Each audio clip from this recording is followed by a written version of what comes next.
Hello everyone, welcome to the today's session of the editorial. So let's begin with our class. Let me give you an overview of the today's session. So first we'll discuss the title of the article. Then we'll discuss the vocabulary. Then we'll discuss the article. Okay. Then after that we'll do a question of error detection. We'll also test your vocabulary. Okay, then apart from that I have kept an article for you to read. Okay, as every one of us know that each and every day we get two articles in the Hindu editorial, out of which one article we discuss here in the class in detail, and the second article is for your reading purpose. ठीक है? Okay. Next, okay. So let's begin with our class without any further ado. Okay. So first, let's discuss the title of the today's session. So what does the author says? A new regime on the emergency use authorization. Okay, so here we has to give the break. Okay, a new regime on the emergency use authorization regime in India and clinical trials. Okay, so what does this means? एक नई व्यवस्था, regime here means व्यवस्था. Okay, apart from this meaning, व्यवस्था के meaning के अलावा हमारे पास और एक मीनिंग है regime का, जो कि हम गवर्नमेंट को कहते हैं. जो अभी गवर्नमेंट इनकम्बेंट गवर्नमेंट है, जो अभी रूलिंग गवर्नमेंट है, हम उसे भी रिजीम कहते हैं in the sense of politics, अगर हम पॉलिटिक्स के सेंस से देखें तो. ठीक है, अपार्ट फ्रॉम दैट ये मीनिंग भी आता है. ठीक है, व्यवस्था का जो मीनिंग आ रहा है ना यहाँ पे, वो मीनिंग भी आता है. ठीक है, ओके. एक नई व्यवस्था, भारत में आपातकालीन उपयोग के लिए अधिकृत करने की व्यवस्था और नौदानिक परीक्षण. ओके, सो आज का आर्टिकल हमारे किसके ऊपर है? जो वैक्सीन्स के लिए इमरजेंसी ऑथराइजेशन दी जा रही है उसके ऊपर आज का आर्टिकल है. देखते हैं आगे ऑथर क्या कह रहे हैं. India must keep an I on adverse reactions from new drugs and vaccine. देखो, कीप एन आई ऑन मतलब क्या होता है? किसी पे नज़र रखना. मतलब जनरल मीनिंग तो ये होता है कि नज़र रखना. ठीक है, अगर हम और ज़्यादा डीप मीनिंग में उसके जाते हैं तो मतलब हमें सतर्क रहना है, विजिलेंट रहना है, केयरफुल रहना है. कीप एन आई का मतलब ये भी होता है. ठीक है, तो हमें सतर्क रहना है. किसके ऊपर सतर्क रहना है? Adverse reactions. एडवर्स इज़ उल्टे, नकारात्मक जो रिएक्शंस हो सकते हैं हमें नए ड्रग्स और वैक्सीन से. ड्रग्स इज़ दवाइयाँ. ठीक है, यहाँ पे वो कोकेन, हेरोइन वो वाले ड्रग्स नहीं है. मेडिकल टर्म्स मैंने आपको पहले भी बताया था पिछले आर्टिकल्स में कि ड्रग्स का क्या मतलब होता है? दवाइयाँ. ठीक है, तो दवाइयों से जो उल्टे रिएक्शंस हो सकते हैं, नकारात्मक रिएक्शंस, और जो नई नई वैक्सीन्स बनाई जा रही हैं उससे कुछ रिएक्शंस हो सकता है क्या, उसके ऊपर हमें नज़र बनाए रखनी होगी. ठीक है, भारत को नई दवाइयों एवं टीकों से होने वाले प्रतिकूल प्रभाव पर नज़र रखनी होगी. एडवर्स रिएक्शन इज़ प्रतिकूल प्रभाव. ठीक है, ओके. अब हम आ जाते हैं वोकैबुलरी पे. First word is provision. Provision का मतलब है अ कंडीशन और requirement in a legal document. तो अगर कोई भी एक कंडीशन है या फिर कोई भी एक लीगल रिक्वायरमेंट है किसी भी चीज़ की, तो हम कहेंगे कि वो उस चीज़ का प्रोविज़न है. ठीक है, नेक्स्ट वर्ड है आपका mRNA वैक्सीन. वैसे तो ये आपको बस इतना समझ लेना है कि ये एक टाइप ऑफ वैक्सीन है. ठीक है, अगर आप चाहते हो कि इसको और डिटेल में पढ़ना है कि ये कैसे वर्क करती है तो आप इसे पढ़ सकते हो. ठीक है, बस अगर हम सेशन के आर्टिकल के इसके हिसाब से देखें तो जस्ट एक टाइप ऑफ वैक्सीन है. ठीक है, which gives your cells instructions for how to make S protein. S protein is spike protein found on the surface of the कोविड-19 वायरस. तो बस एक प्रोसेस बताया गया है कि वो वैक्सीन कैसे काम करती है. ठीक है, तो या बस एक टाइप ऑफ वैक्सीन है, mRNA vaccine is a type of vaccine, ठीक है। Dominant is having power and influence over others, तो अगर कोई भी एक चीज़ डोमिनेंट है तो वो सबसे अधिक बलशाली है, डोमिनेंट इज़ बलशाली, ठीक है। नेक्स्ट इज़ ऑब्सेसिव, ऑब्सेसिव का मतलब है thinking too much about one particular person और थिंग, जब आप किसी भी चीज़ के बारे में या फिर किसी भी व्यक्ति के बारे में बहुत ज़्यादा सोचते हो तो आप ऑब्सेसिव हो, ठीक है। नेक्स्ट वर्ड है आपका uptake, the action of taking up और making use of something that is available, तो अगर आपके पास कोई भी चीज़ अवेलेबल है, आप उसका इस्तेमाल कर रहे हो, आप उसे ग्रहण कर रहे हो, यहाँ पे वैक्सीन लगाना, वैक्सीन को लगाना इस वैक्सीन का अपटेक करना है, यहाँ पे वो मतलब आ रहा है, ठीक है। तो अगर आप जो भी चीज़ आपके पास अवेलेबल है आप उसका यूज़ कर रहे हो तो आप उसे अपटेक कर रहे हो, ठीक है। Next word is cohort, cohort का मतलब होता है a group of people with a shared characteristic, okay. Example है a cohort of civil servants, ठीक है। ये एक आपका मैंने एग्जाम्पल भी यहाँ पे रखा है ताकि आपको अच्छे से समझ आए। तो जिनके जिनके शेयर्ड कैरेक्टर्स है, शेयर्ड कैरेक्टरिस्टिक्स मतलब जो कॉमन कैरेक्टरिस्टिक्स है लोगों में, अगर वो उनका एक ग्रुप बन जाता है तो हम उसे कोर्ट कहते हैं। कॉमन कैरेक्टरिस्टिक्स वाले पर्सन्स को, उनके ग्रुप को हम कोर्ट कहेंगे। वो जब एज अ नाउन यूज़ होगा, पर कोवर्ट जब एज अ वर्ब यूज़ होगा तो उसका क्या मीनिंग होगा, divide into groups with shared characters, लोगों को डिवाइड करना उनके कॉमन इंटरेस्ट्स के बेसिस पे, उनके कॉमन कैरेक्टरिस्टिक्स के बेसिस पे, तो हम उसे भी कोवर्ट कहेंगे, ठीक है। पर ये मीनिंग तब आएगा जब एज अ वर्ब यूज़ होगा वो आपका कोवर्ट, ठीक है। Okay, next is deem, deem मतलब कंसिडर करना, ठीक है। इवैल्यूएटिंग, इवैल्यूएटिंग का मतलब होता है to study the facts and then form a opinion about something, किसी भी चीज़ को सही से स्टडी करना, उसके बाद उसके ऊपर अपना ओपिनियन देना इज़ इवैल्यूएट करना। एग्जामिन करना भी हो सकता है इवैल्यूएट का सिनोनिम, ठीक है। नेक्स्ट इज़ एफिकेसी, एफिकेसी का मतलब होता है the ability of something like a drug और a medical treatment to bring about the results that are wanted, किसी औषधि या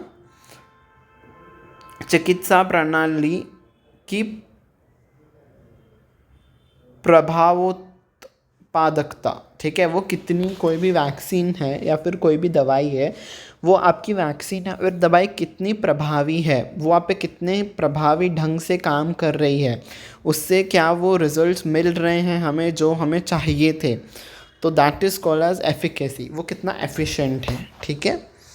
okay, next word is novel, अगर कोई भी चीज़ नॉवेल है तो वो एक वर्ड तो आपका वो जो नॉवेल होती है, वो जो आप पढ़ते हो किताब, उसे हम कहते हैं नॉवेल। और एक मीनिंग है नॉवेल का इज़ इंटरेस्टिंगली न्यू और अनयूजुअल, जो कि नया है और बहुत ही अनयूजुअल है, पहले कभी भी हमने वो नहीं दिखा था। जैसे कि कोरोना वायरस के लिए नॉवेल वर्ड यूज़ हो रहा था, नॉवेल कोरोना वायरस, ठीक है, वो बहुत ही नया नया था और पहले किसी ने भी ऐसा नहीं देखा था, अनयूजुअल था वो, ठीक है। Okay, next word is arbitrary, arbitrary is मन मानना, ठीक है। Not seeming to be based on any reason और प्लान, किसी भी एक रीज़न या प्लान के ऊपर वो चीज़ बेस नहीं होती है। एंड समटाइम्स सिंग अनफेयर, और कभी कभार तो हमें वो अनफेयर भी लगती है, ठीक है। तो कोई भी डिसीजन या फिर चीज़ अगर मन माने तरीके से ली गई है तो वो आर्बिट्री तरीके से ली गई है, ठीक है। नेक्स्ट इज़ डिक्री, डिक्री का मतलब होता है an official order given by a government, और डिक्री को जब वो एज अ वर्ब की तरह यूज़ होता है तो हम उसे एज अ रूरल कहेंगे, ठीक है, एज अ रूलर जो शासन करता है, ठीक है। तो दोनों मीनिंग्स आते हैं, एज अ नाउन ये मीनिंग आएगा, एज अ वर्ब ये मीनिंग आएगा, जो शासन करता है वो मीनिंग आएगा, एज अ डिक्री जब वो वर्ब की तरह यूज़ होगा, ठीक है। ऑफिशियल ऑर्डर को भी हम डिक्री कहते हैं। प्लेग, प्लेग का यहाँ पे क्या मतलब है, any contagious disease that spreads rapidly and kills many people, यहाँ पे कोविड-19 को प्लेग कहा गया है, जो कि डिसीज़ है, कंटेजियस है, मतलब लोगों को एक साथ जब वो लोग संपर्क में आते हैं तो वो डिसीज़ फैलती हैं, तो उन्हें हम कंटेजियस डिसीज़ कहते हैं। और जो स्प्रेड कर रही है रैपिडली, बहुत तेज़ी से फैल रही है और कई सारे लोगों को मार रही है, किल्स मैनी पीपल, तो ऐसे डिसीज़ को हम प्लेग कहेंगे। क्रेडिबल का मतलब होता है that you can believe, that seems possible, ठीक है, कोई भी चीज़ पॉसिबल है, क्रेडिबल है, विश्वसनीय, विश्वास करने की योग्य है, तो वो चीज़ क्रेडिबल है, ठीक है।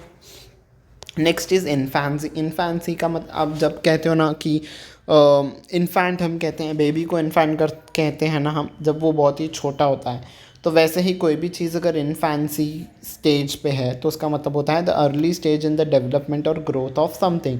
कोई भी चीज़ अभी अभी नई नई सी है, डेवलपमेंटल स्टेज में, अभी वो ग्रो कर रही है, तो वो इनफैंसी स्टेज में है। ठीक है, ओके। लास्ट 4 वर्ड्स, स्ट्रीमलाइंड का मतलब होता है having been made simpler and more efficient और इफेक्टिव।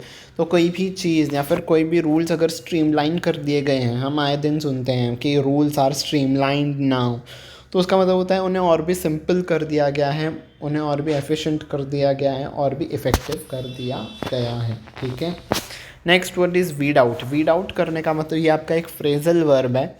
इसका मतलब होता है रिमूव एन इन्फीरियर और unwanted component of a group और कलेक्शन। तो किसी भी ग्रुप में या कलेक्शन में से जो भी चीज़ आपको नहीं चाहिए, जब आप उसे निकाल फेंकते हो तो उसका मतलब होता है कि आप उसे वीड आउट कर रहे हो। तो निकाल के फेंकना अनवांटेड चीज़ को इज़ वीड आउट करना। ठीक है, हॉक आइड का मतलब होता है वॉचिंग केयरफुली, विजिलेंट। ठीक है, बहुत ही सतर्कता से, केयरफुल तरीके से अगर आप देख रहे हो, उसे समझ रहे हो, तो आप हॉक आइड हो। ठीक है, next word is lakhs. Lakhs का मतलब होता है नॉट सफिशेंटली स्ट्रिक्ट, सीवियर और केयरफुल। हम कहते हैं ना लैक्स रेगुलेशंस, लैक्स रूल्स, मतलब वो कोई भी चीज़ अगर लैक्स है तो वो बहुत ही सीवियर नहीं है, वो स्ट्रिक्ट नहीं है, नॉट सफिशेंटली स्ट्रिक्ट, वो स्ट्रिक्ट नहीं है, सीवियर नहीं है, वो केयरफुल भी नहीं है।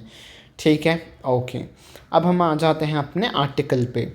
Last week the drug controller general of India, that is DCGI, cleared under the provisions of the emergency use authorization a new mRNA vaccine, ठीक है, for COVID-19 developed by Pune-based Genova Biopharmaceuticals, a pioneer in India in developing mRNA vaccines।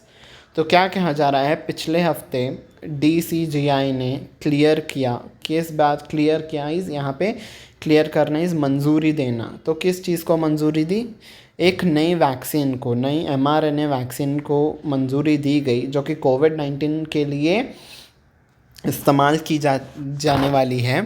और उसे किसने develop किया है, develop मतलब किसने बनाया है, एक पुणे बेस्ड, मतलब पुणे में स्थित एक कंपनी है जिसका नाम है जेनोवा बायोफार्मास्यूटिकल्स।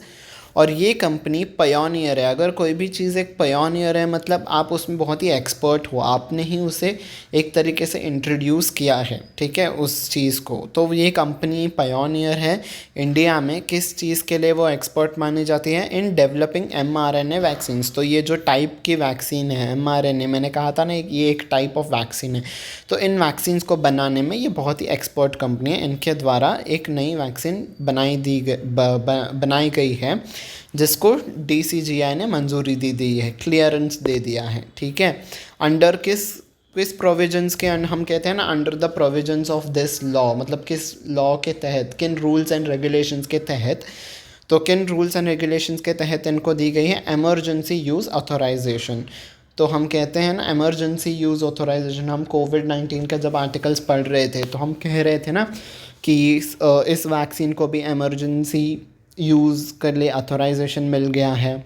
ठीक है, आपातकाल के समय में आप उसे यूज़ कर सकते हो, उस चीज़ की मंजूरी मिल गई है, हम पढ़ रहे थे ना।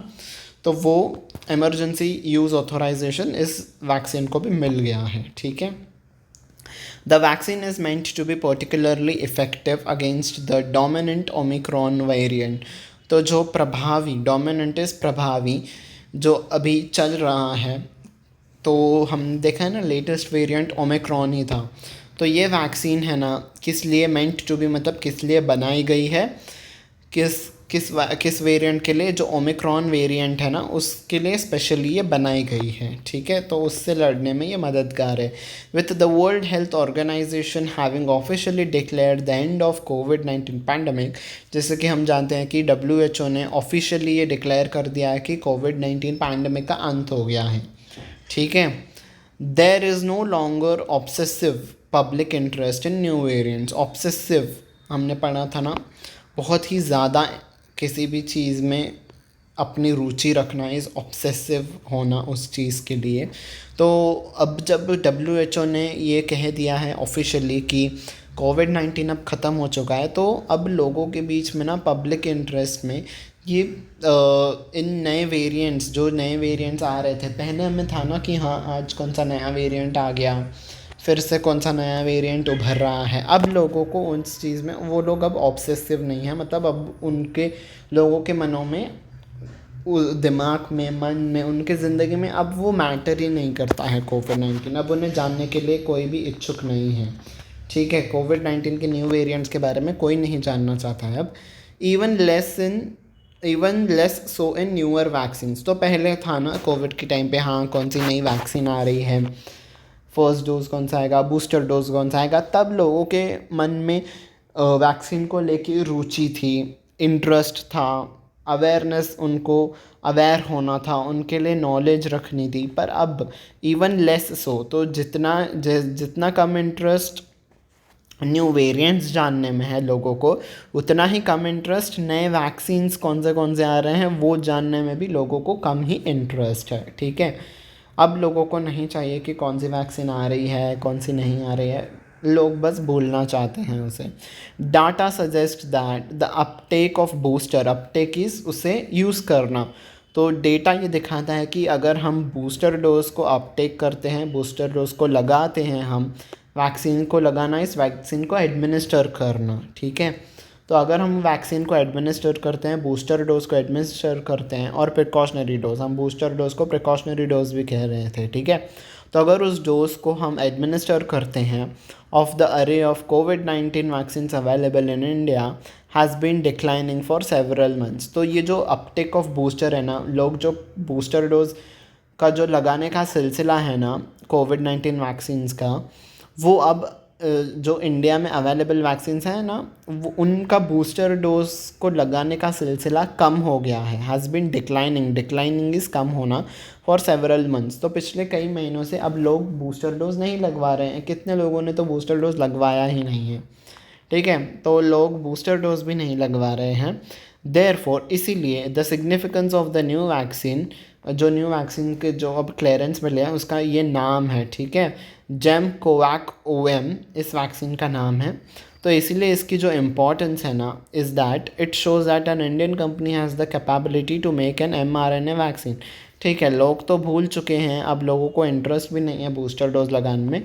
पर ये जो न्यू वैक्सीन इंट्रोड्यूस की गई है ना इस नाम से, ये दिखाती है कि इंडियन कंपनीज़ जो हैं हैज़ द कैपेबिलिटी, उनके पास इतनी क्षमता है, कैपेबिलिटीज़ क्षमता, उनके अंदर इतनी क्षमता है कि वो नए वैक्सीन को बना सकते हैं, एक mRNA वैक्सीन को बना सकते हैं, believe to be amenable to rapid production and scale up. और इतना बना ही नहीं सकते हैं, इतना ही नहीं बल्कि वो उसकी रैपिड प्रोडक्शन, मतलब बहुत ज़्यादा मात्रा में वो बना सकते हैं, और समय पड़ने वक्त अगर ज़रूरत पड़ती है तो उसे स्केल अप भी कर सकते हैं। स्केल अप करना इज़ बढ़ाना, प्रोडक्शन को बढ़ाने के लिए हम स्केल अप वर्ड का यूज़ करते हैं। ठीक है, तो सिर्फ हम बना ही नहीं सकते हैं, उसे बहुत ज़्यादा मात्रा में बना सकते हैं, और उसके प्रोडक्शन को हम बढ़ा भी सकते हैं, स्केल अप भी कर सकते हैं।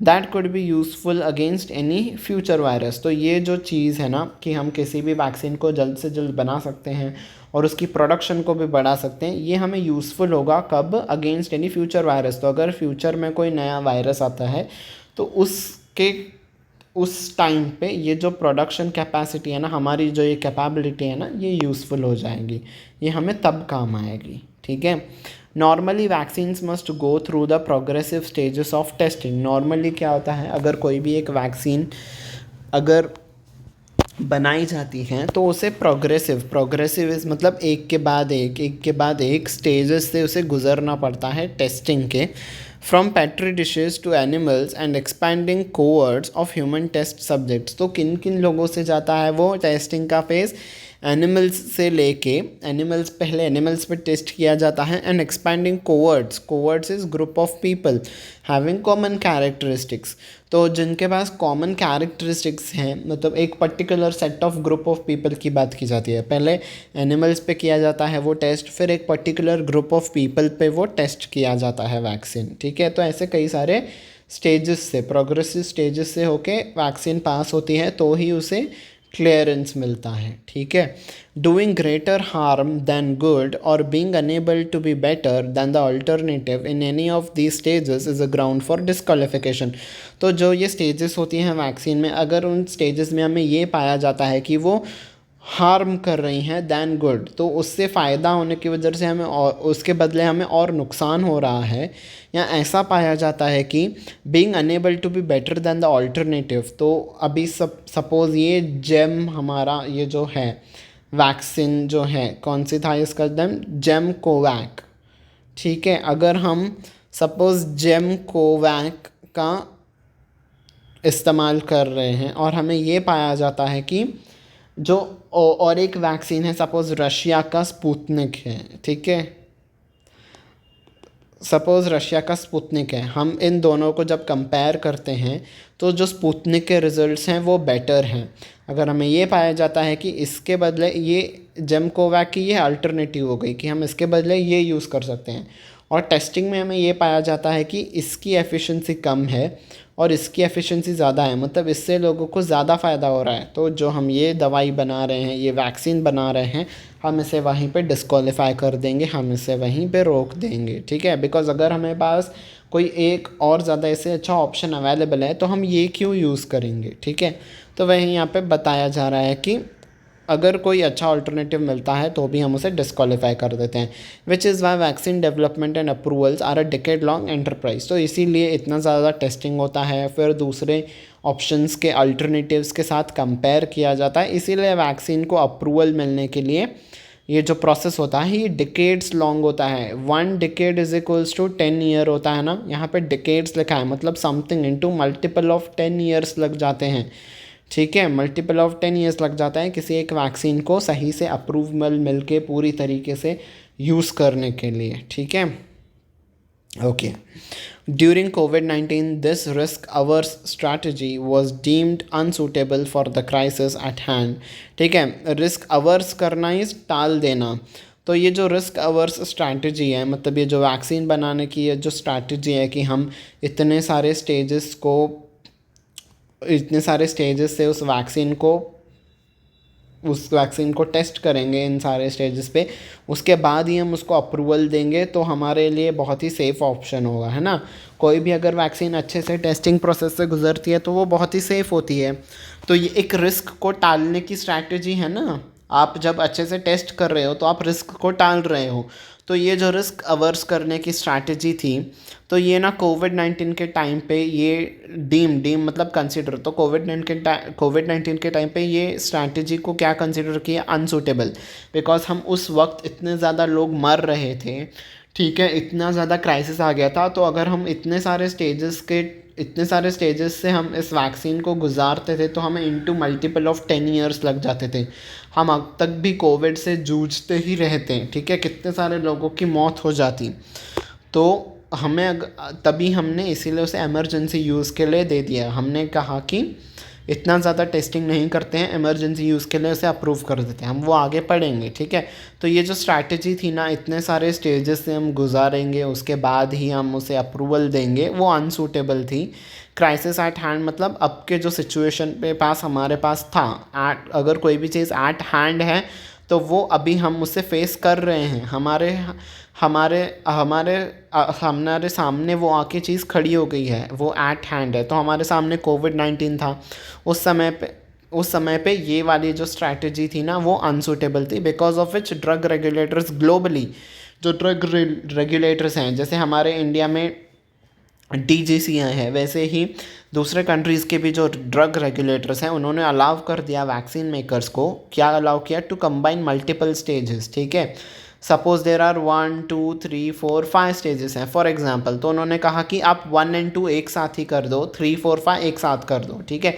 तो जहाँ पे 5 स्टेजेस होने थे वहाँ पे 2 स्टेजेस रह गए, तो बस 2 स्टेजेस से हाँ इसमें सफल हो गए तो बस इसको अलाउ कर दो, ठीक है। तो उन्होंने कहा कि आप स्टेजेस को कंबाइन कर दो while evaluating efficiency, evaluating is examine, तो जब आप उसके एफिकेसी को, वो कितना एफिशिएंट है वैक्सीन, कितनी कार्यगर है, वो फाइंड करने वक्त आप स्टेजेस को कंबाइन कर दो, दस giving greater leeway is freedom, ठीक है। अगर आपको लीवे मिलता है तो फ्रीडम मिल रहा है, तो ड्रग रेगुलेटर्स ने फ्रीडम दे दिया ना कि हाँ आप स्टेजेस को कंबाइन कर दो और जल्दी जल्दी से वैक्सीन को बना दो और अप्रूव कर दो टू एक्सपेरिमेंट फॉर्मुलेशंस। ठीक है, किस लिए लीवे मिल गया उन लोगों को, किस चीज़ के लिए, एक्सपेरिमेंटल फॉर्मुलेशंस। तो जो उनको एक्सपेरिमेंट करना था उनके फॉर्मूलेस के ऊपर, जो उन्होंने वैक्सीन का फॉर्मूला बनाया था उसके ऊपर जो इनको एक्सपेरिमेंट्स करने थे, उससे इनको लीवे मिल गया। ठीक है, उनसे उनको फ्रीडम मिल गया और बहुत ही कम स्टेजेस में ही उन्होंने वैक्सीन को बना दिया। ठीक है, 10 अंडरलाइंस, तो ये चीज़ अंडरलाइन करती है मतलब एम्पसाइज करती है, इम्पॉर्टेंस हमें दिखाती है इस बात की कि the basic framework of emergency use authorization EUA। देखो एमरजेंसी यूज़ ऑफ ऑथोराइजेशन को हम क्या कहते हैं, EUA कहते हैं।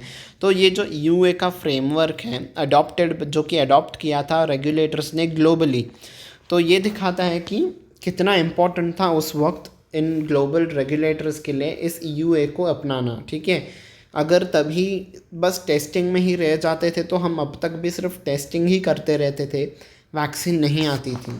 ठीक है, तो इसीलिए EUA एमरजेंसी यूज़ ऑथोराइजेशन देना ज़रूरी था उस टाइम पे। ठीक है, unlike the US food and drug administration FDA that has for many years have been evaluating novel drug and vaccine candidates, India's regulatory system has largely been geared towards evaluating formulations that have been approved abroad and in assessing their suitability to India. Unlike मतलब इसके बावजूद, ठीक है, इनके अलावा तो US का जो ड्रग रेगुलेटर है उनका नाम है food and drug administration FDA। तो ये क्या करते हैं, कई सालों तक इवैल्यूएट करते हैं नोवेल ड्रग को। ठीक है, नोवेल इज़ न्यू ड्रग, तो कोई भी दवाई या वैक्सीन आती है तो ये लोग एग्जामिन करते हैं कई सालों तक।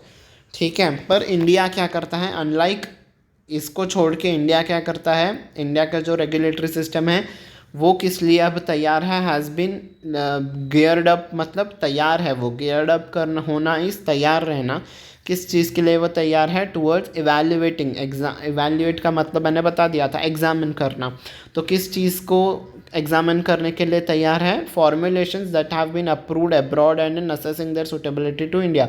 तो जो नए फार्मूलाज बनाए गए हैं वैक्सीन, फॉर्मुलेशंस का यहाँ पे मतलब है वैक्सीन के जो नए नए फार्मूलाज बनाए गए हैं उसको अप्रूव करने के लिए वो तैयार है।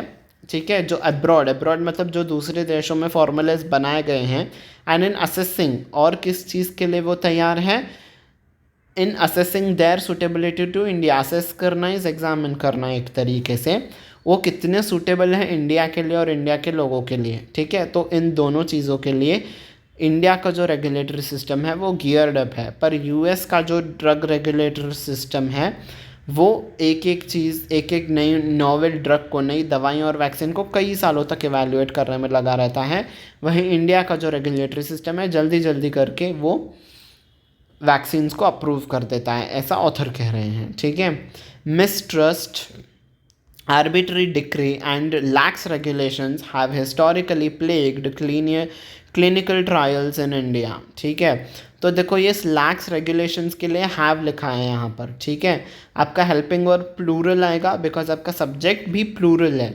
ठीक है, आपका सब्जेक्ट यहाँ पे कौन सा है, लैक्स रेगुलेशंस, तो इस लैक्स रेगुलेशंस के लिए ही यहाँ पे हैव लिखा गया है। ठीक है, सब्जेक्ट वर्ब एग्रीमेंट यहाँ पे आपको देखना होगा, इसके ऊपर बहुत सारे एरर के क्वेश्चंस आ जाते हैं आपके एग्जाम में। ठीक है, तो मिसट्रस्ट इज जो आपके ऊपर, जब आपके ऊपर कोई भी ट्रस्ट नहीं करता है तो वो मिसट्रस्ट होता है।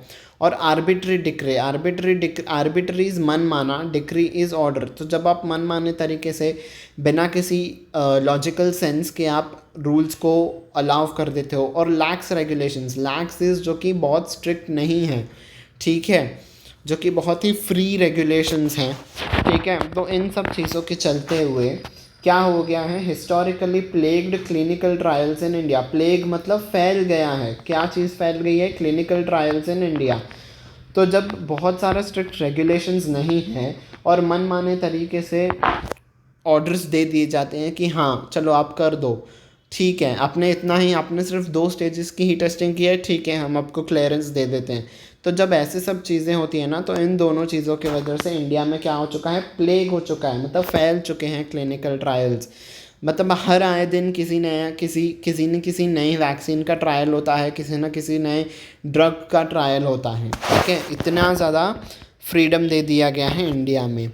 More than evidence based assessment, मतलब एविडेंस के ऊपर, तथ्यों के ऊपर जो हमें असेसमेंट मिलता है, असेसमेंट इज़ जो हमें रिजल्ट्स मिलते हैं, ठीक है। प्रैक्टिकली एक्सपेरिमेंट करने के बाद एविडेंस इज़ प्रूफ, जो हमें प्रूफ एक्सपेरिमेंट के बाद जो हमें रिजल्ट्स आते हैं उसके ऊपर जो प्रूफ होता है उसके ऊपर असेसमेंट करने के बजाय it was technicality in India. तो इंडिया में प्रूफ के ऊपर असेसमेंट नहीं किया जाता है, क्या एक्सपेरिमेंट से हमें एविडेंस मिले हैं, रिपोर्ट्स मिले हैं, उसके बजाय किस चीज़ के ऊपर हमारे इंडिया में बहुत ही ज़्यादा तवज्जो दी जाती है, टेक्निकलिटी पे। हाँ, टेक्निकली ये सही है, 2 स्टेजेस में हमने क्लियर कर दिया है, ठीक है। बाकी के आगे स्टेजेस हम नहीं करेंगे, ठीक है। 2 स्टेजेस में पास हो गया मतलब सही हो गया है, ठीक है। हमने चूहों पे टेस्ट कर दिया, ठीक है, इंसानों पे भी ये सही काम कर जाएगा।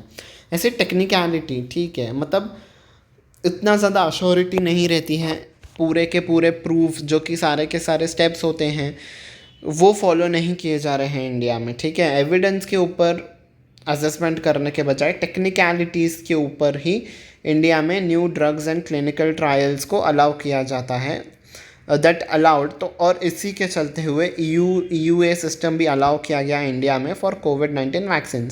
तो ऐसे ही चलो ठीक है, कोविड-19 वैक्सीन का समझ में आता है, लोग मर रहे थे इसलिए, पर ऑथर यहाँ पे कह रहे हैं आगे से जब जो नई दवाइयाँ आएंगी आप उसे तो सही से कीजिए, उसमें जल्दबाजी मत कीजिए, ठीक है। इसमें जल्दबाजी करनी थी पर उस पर मत कीजिएगा, ठीक है। अब यहाँ पे जहाँ पे ग्रीन कलर है आपको कनेक्ट करके पढ़ना है, और यहाँ से लेके यहाँ तक आपका एडिशनल इन्फॉर्मेशन है वो हम बाद में पढ़ेंगे, ठीक है। A credible regime is still in its infancy stage in India, ठीक है। तो देखो इस क्रेडिबल रिजीम के लिए इज़ लिखा है, ठीक है। रिजीम एक ही है ना, व्यवस्था एक ही है, तो उसके लिए यहाँ पे इज़ लिखा है। इज़ आपका सिंगुलर हेल्पिंग वर्ब है, ठीक है। तो जब सब्जेक्ट सिंगुलर है तो आपका वर्ब भी, हेल्पिंग वर्ब भी सिंगुलर होगा। तो सब्जेक्ट वर्ब एग्रीमेंट यहाँ पे मुझे आपको दिखाना था, ठीक है। और जब आप ऐसे कनेक्ट करके पढ़ोगे तो ही आपको समझ में आएगा, ठीक है, अच्छे से।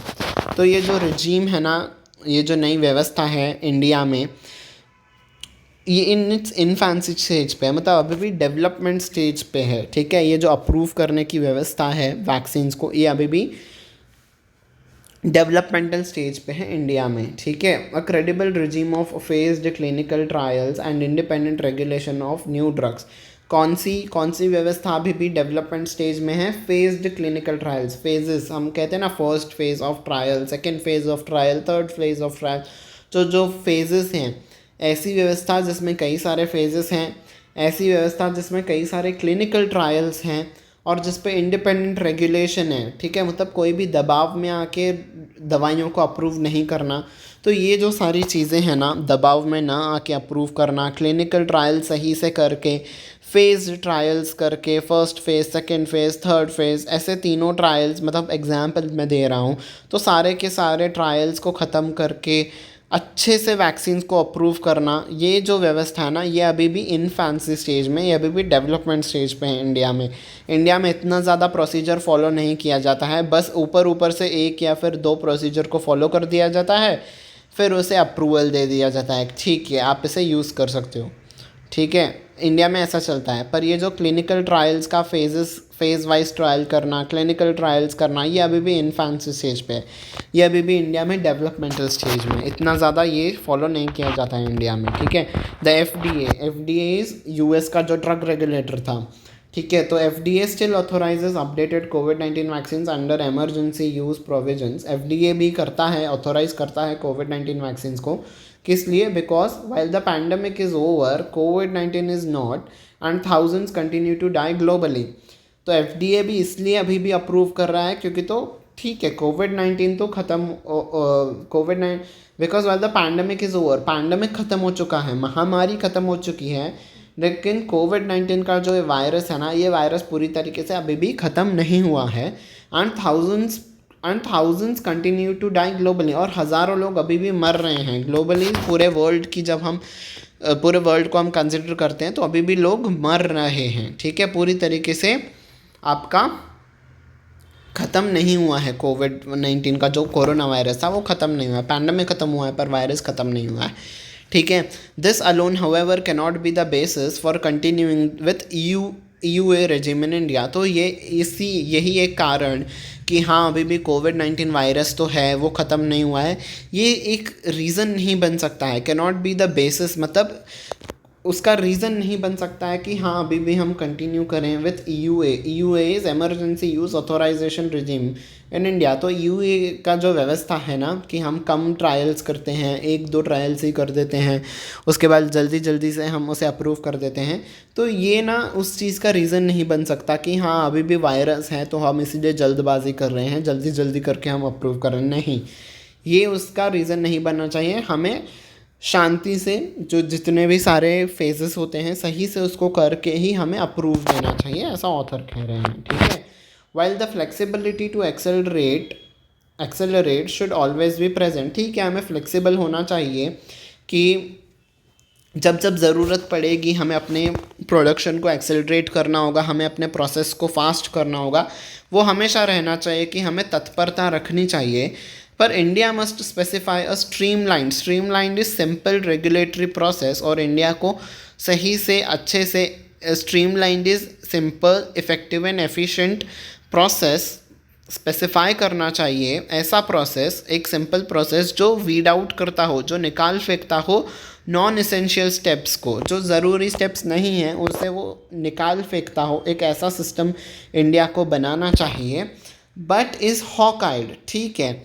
तो नॉन एसेंशियल स्टेप्स को निकाल देता है, पर उसके साथ साथ उस सिस्टम को और इंडिया को कैसा रहना चाहिए, हॉकाइड रहना चाहिए। हॉकाइड इज़ केयरफुल, एकदम विजिलेंट रहना चाहिए। किस चीज़ पे विजिलेंट रहना चाहिए? ऑन सेफ्टी पे, वो कितना वैक्सीन सेफ़ है लोगों के लिए, और उसके एडवर्स रिएक्शंस हो सकते हैं, ठीक है।